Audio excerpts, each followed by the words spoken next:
J.J. Watt, Andrew Luck, it is rapid fire prediction time. You remember, I asked you one time, Sims, I said, this J.J. Watt, I mean, he's going to keep scoring touchdowns, and you said, I just don't see it happening. That was 7 weeks ago. Well, it's still happening. Check it out. He's done it 3 different ways this season. He's got 2 receiving touchdowns. That one against the Browns, that was a heck of a catch. It was. Interception return for a touchdown and a fumble return for a touchdown. So I ask you, in Week 12, is he going to get another touchdown? What do you say? No, I don't think so. I'm with Sims. It's cute, it's fun, but man, if I'm Andre Johnson, I'm wondering why my touches are going to the defensive tackle. So no, I don't think it'll happen. Does he get one in Week 12? No, he's not going to get one in Week 12. The Bengals will be ready for it this week too. Yeah. And yes, I do think the receiver's going to be like, what the heck? Can I get a ball, please? All right, well, I'll tell you what. Denver, they're looking to erase their memory. They have not lost back-to-back games since 2012, weeks 2 and 3. And now they're taking on Miami, one of the hottest teams in the NFL. Can Denver avoid back-to-back losses? Yes, I do think they'll avoid back-to-back losses. I think the game will be very close. That Miami secondary is very good. They can match up with the weapons Manning has around them, but I think Denver wins a close one.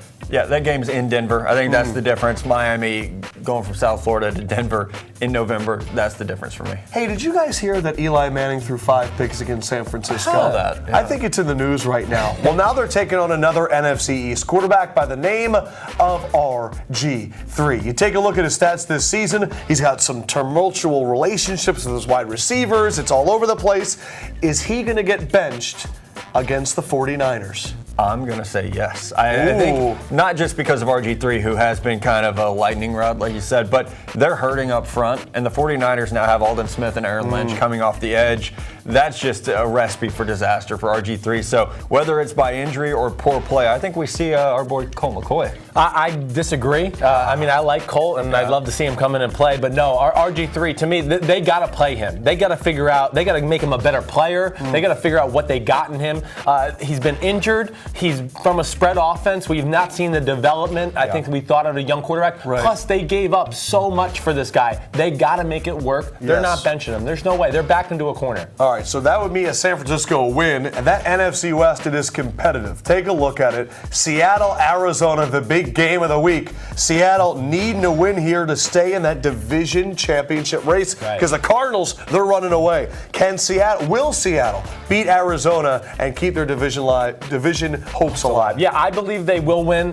Desperation, I talk about it a lot. Desperation's a big factor in the NFL. Seattle knows they got to win this game. Other thing, too, Arizona, they've coming off a tough little schedule here. It's been the Cowboys, the Eagles, the Rams, and then the Detroit Lions on Sunday. I just think they're going to be a little worn out from some of the top teams they've played. I agree. I think Seattle can get the win. I think just the matchups on paper, what Seattle does well, they're going to be able to run the ball against the Cardinals. So I think they get the win, especially because it is in Seattle. I'll be interested to see if they can run the ball on the Cardinals in that group. That's going to be a Titan matchup there. It will be awesome. Yeah. Speaking of Titan matchups, when I think of Colts Jaguars, I think of amazing matchups. No, what I think of is fantasy numbers from Andrew Luck. Take a look at what he did in Week 3 against the Jaguars. This is in Jacksonville. 374 touchdowns. Andrew, so close to 400. Will Andrew Luck throw for 400 in Indy against the Jaguars this week? I think he will. Look at that. Only 8 incompletions. That is amazing. But I think their offense is relying a lot more on the pass now. You know, we saw that in Week 11. They really struggled to run the ball against New England. I think they come out firing.